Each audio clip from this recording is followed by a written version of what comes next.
Faarfata lallabaa ture dhumni koo akka hin banne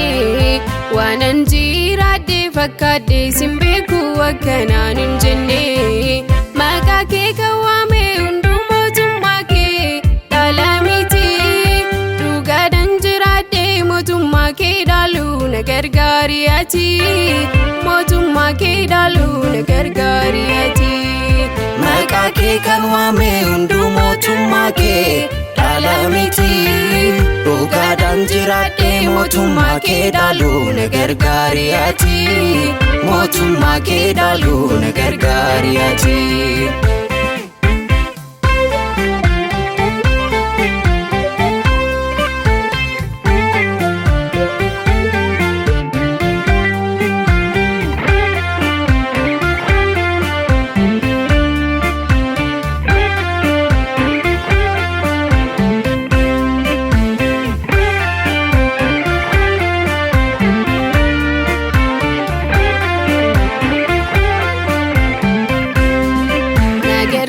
Gooftaa dubbii sagalee kee fakkana buumamu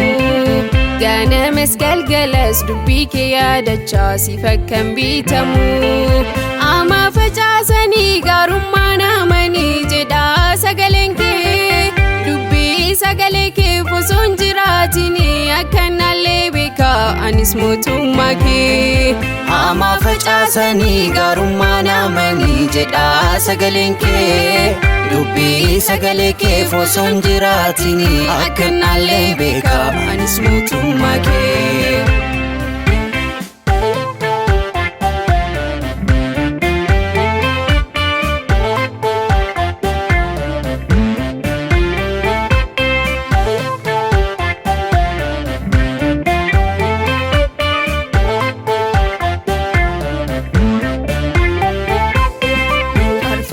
lallabu mootummaa kee dhaaluuf wabii taamiti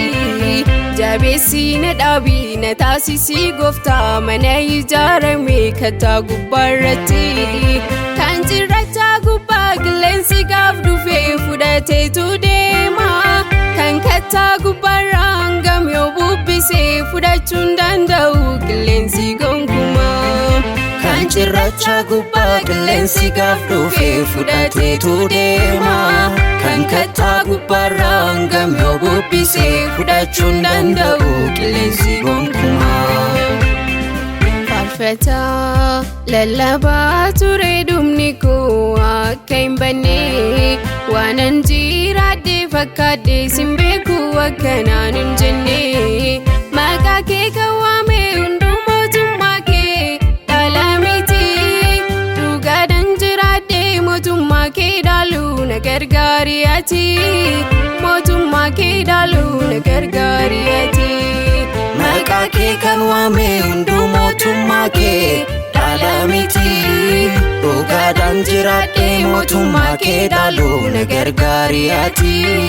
mootummaa kee dhaaluu na gargaari ati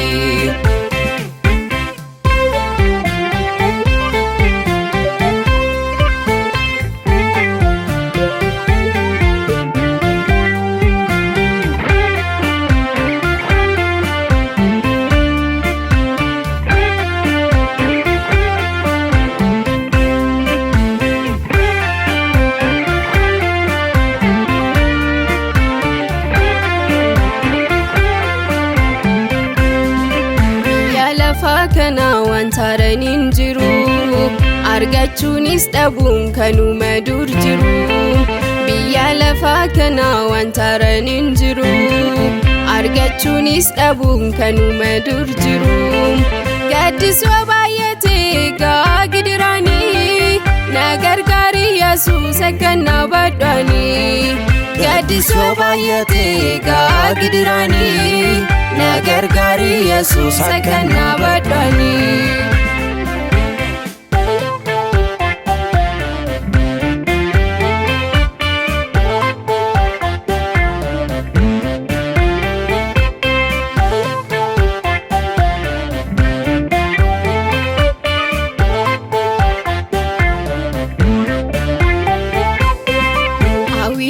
sakana mana koo galgala Tsiyoonitti galu Barbaachisees kana deebuun lubbuu kootii mootummaa kee dhaalu. Jabaadhee dhaabadhee guyyaa dhufa keetii akkan si eeggadhu. Hubannaa naaf kenni gurra koo naaf bani akkan si dhaggeeffadhu. Jabaadhee dhaabadhee guyyaa dhufa keetii akkan si eeggadhu. Hubannaa naaf kenni gurra koo naaf bani akkan si dhaggeeffadhu.